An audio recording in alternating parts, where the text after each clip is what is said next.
अस्सलामुअलैकुम भाई, जेह्ड़े भैन भ्रा ने मेरी भैन दा ऑपरेशन करवाया, असीं किस तरह दा शुक्रिया अदा करिए।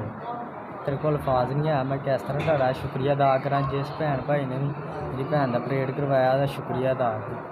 पाक उन्हां नूं सेहत दे, तंदरुस्ती दे, अल्लाह पाक ओह्दे भैन भरावां नूं सलामत रखे। उं'दे नाल मेरी भैन दी जिंदगी सवर गई भाई। साढ़े कोल इन्नी हिम्मत नहीं सी कि असीं लाहौर आ सकीए।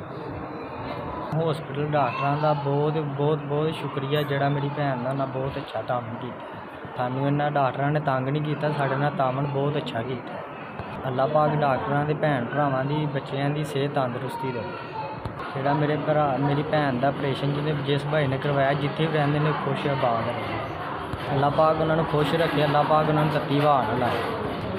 इस तरह साढ़े गरीब बच्चेआं दा, साढ़े अंग माड़िआं दा कम्म करन, खुश होन। तरीक तो लैके ते 8 तरीक तक साढ़े ते खर्चा है 15,000 रुपया।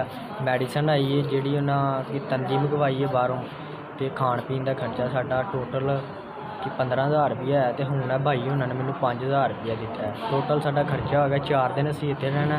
टोटल साढ़े ते खर्चा हो गया 20,000। घर भी जाना, असीं 3-4 दिन इत्थे रहना, असीं फिर ला के कराया घर भी जाना।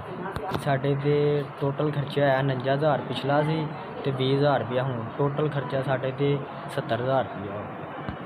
एक घट 70,000। जिन्हें जेह्ड़े भैन भाई ने साढ़े ते खर्चा किया ते सेहत तंदरुस्ती दे उन्हें दवावांगे। लीलां दी रोज़ पट्टी करते हैं, 4-5 दिन गल नहीं कर सकते।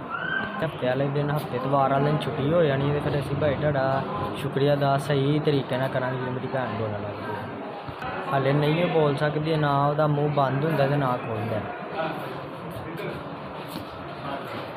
सानूं हफ्ते तवार छुट्टी होनी है, तो 5-6 दिन बाद फिर आना है। डॉक्टरां ने जख्म चेक करना, टांके खोलने ने। ते भाई जिस तरह तुसीं साढ़े नाल पैह्लां चलन दे, ते भाई इस तरह साढ़े नाल चलो मेहरबानी कर।